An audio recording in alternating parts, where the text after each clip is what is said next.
రెండు తెలుగు రాష్ట్రాల్లో న్యూస్ చదివినప్పుడు ఒకటే కనబడుతుంది. రీల్స్ వైరల్ అయినప్పుడు ఏ విధంగా రైతుల ఆత్మహత్యలు ఎక్కువైపోయాయి. ఎందుకు అంటే ఇప్పుడు ఏ విధంగా వారికి ఆదుకోలేని పరిస్థితి ఇప్పుడున్న తెలుగు రాష్ట్రాలు. ఎవ్వరికీ కూడా గిట్టుబాటు ధర లేదు. పంట పండించిన వాళ్ళకి అప్పులు చేసిన అప్పులు తీర్చుకోలేని పరిస్థితి. ఈ దేశంలో అతి గొప్ప కరువు రాబోతుంది. మనం కానీ రైతుల్ని ఈ గవర్నమెంట్లు ఆదుకోలేకపోతే. రెండోది, ఈ డ్రగ్స్ని నిరుద్యోగులు దేశ విదేశాల నుండి రప్పించడం, దాన్ని అమ్మకం చేయడం, దానికి ప్రధాన కారణం నిరుద్యోగులకు ఉద్యోగాలు లేకపోవడం.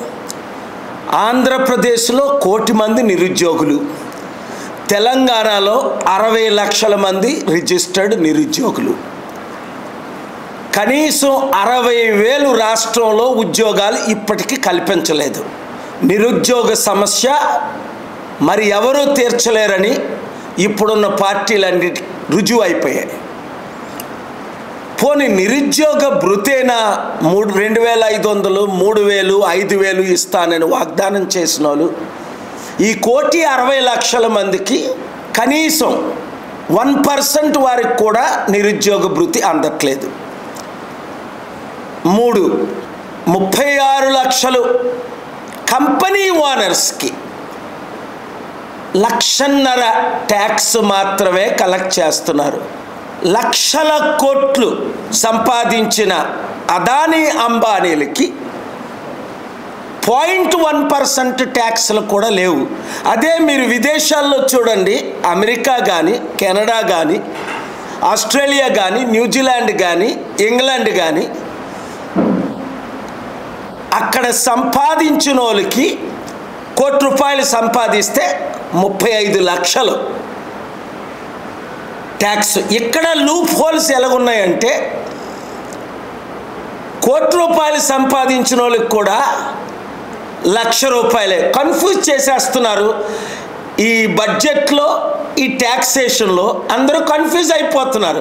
అపోజిషన్కి కూడా తెలియని లూప్ హోల్స్. అందుకనే ఈరోజు అపోజిషన్ రోజు వీక్ అయికుంటూ వస్తుంది. రాష్ట్రంలో కానీ, దేశంలో కానీ బాగా ఇన్ఫ్లుయెన్స్ ఉన్న రాజకీయ నాయకుల్ని 5 కేసులు పెట్టి వాళ్ళు లొంగ తీసుకుంటున్నారు. ఉదాహరణ, నేను ఢిల్లీ ఎలక్షన్ గురించి ఇంతవరకు మాట్లాడలేదు పూర్తిగా. కేజ్రీవాల్, మనీష్ సిసోడియా 5 డిఫరెంట్ మినిస్ట్రీ చేసిన సత్యేంద్ర జైన్ ముగ్గురిని జైల్లో పెట్టారు. వాళ్ళు నీతి పరులు అనడం లేదు నేను. వారికంటే 100 రెట్లు 1000 రెట్లు అవినీతి చేసి అడ్డంగా దొరికిపోయిన వాళ్ళ మీద కేసులు బుక్ అవ్వట్లేదు. ఇన్వెస్టిగేషన్స్ సంవత్సరాలు నడుస్తున్నాయి. ఈ లోపున వాళ్ళ ద్వారా 100,000 కోట్లు రాష్ట్రంలో, దేశంలో ఉన్న పార్టీలకి డైరెక్ట్గా వెళ్ళిపోతున్నాయి. నేను దాని గురించి ఒక బుక్ రాయాలా?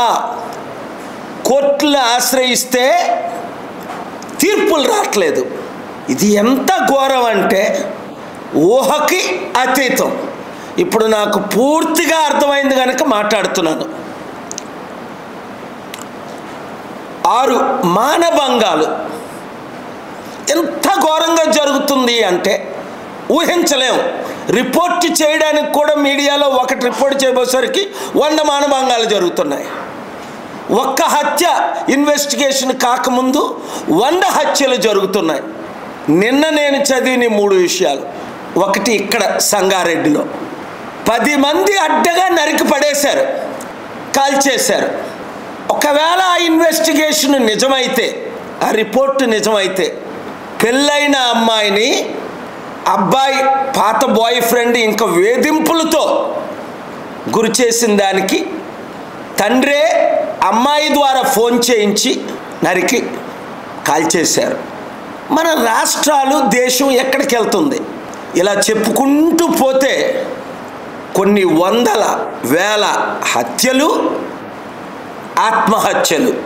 ఎందుకంటే ఓనర్స్ అందరూ రాజకీయ నాయకులు లేదా రాజకీయ నాయకులకి తొత్తులైన వాళ్ళు.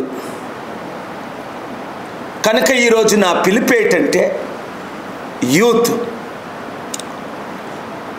యువతి యువకులారా, ఈ దేశాన్ని రక్షించాలంటే మీరు బయటికి రావాలి.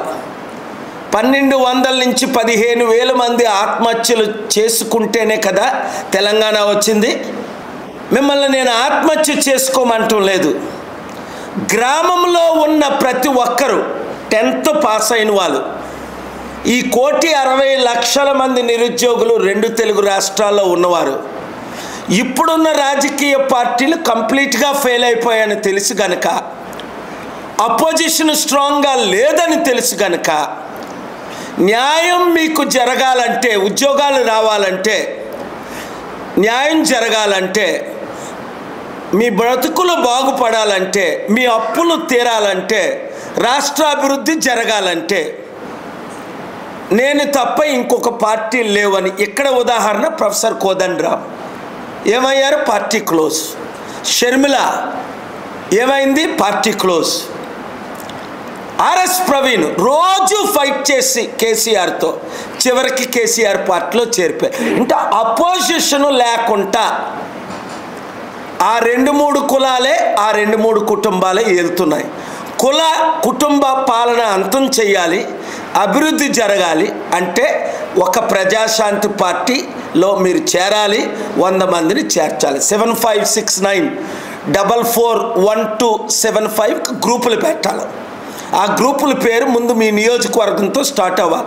ఇప్పటికే సర్పంచులుగా పోటీ చేద్దామని అనేక మంది అప్లై చేస్తున్నారు. KAPOL.org వెబ్సైట్లో కూడా మీ ఇన్ఫర్మేషన్ పెట్టవచ్చు. రండి. లేదా ఏంటి మీకు ఫ్యూచర్? ఇంకో ఫ్యూచర్ లేదు మీకు. మిమ్మల్ని మీరు రక్షించుకోవాలంటే నేనున్నాను, నాతో చేతులు కలపండి. బీసీ, ఎస్సీ, ఎస్టీ, క్రిస్టియన్, ముస్లిం మైనారిటీలకి అధికారం రావాలంటే 78 సంవత్సరాల తర్వాత మన బీసీలు అందరూ ఏకం అవ్వాలి. అమ్ముడు పోయిన బీసీ లాంటి వాళ్ళు, ఎగ్జాంపుల్ ఆర్ కృష్ణయ్య, అన్ని పార్టీలు మారి చివరికి ఆ బ్రాహ్మణ్ పార్టీ బీజేపీలో చేరిపోయాడు. ఆయన ఎందుకు? పాపం 70 సంవత్సరాలు కష్టపడ్డాడు ఆయన, రాజ్యాధికారం రాలేదు.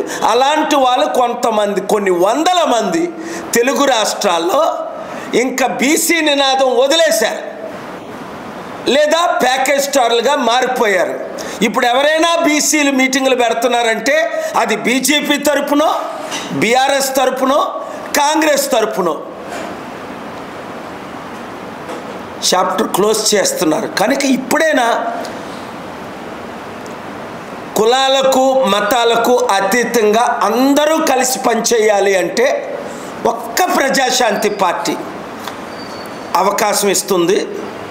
మీరు రండి యువతి యువకులారా, rise up like an army, join in the party, defend yourself, to defend your families, to establish a non-political alliance with the BC, STs coming together under the leadership of Praja Shanti Party. This is the last hope. Otherwise you will see more deaths, more destruction, more poverty, more suicides, more killings like in Manipur in the days and months to come. So to end death and destruction, Praja Shanti Party is the only solution, as I am faithfully fighting for you. Join me at 7569441275. Thank you very much.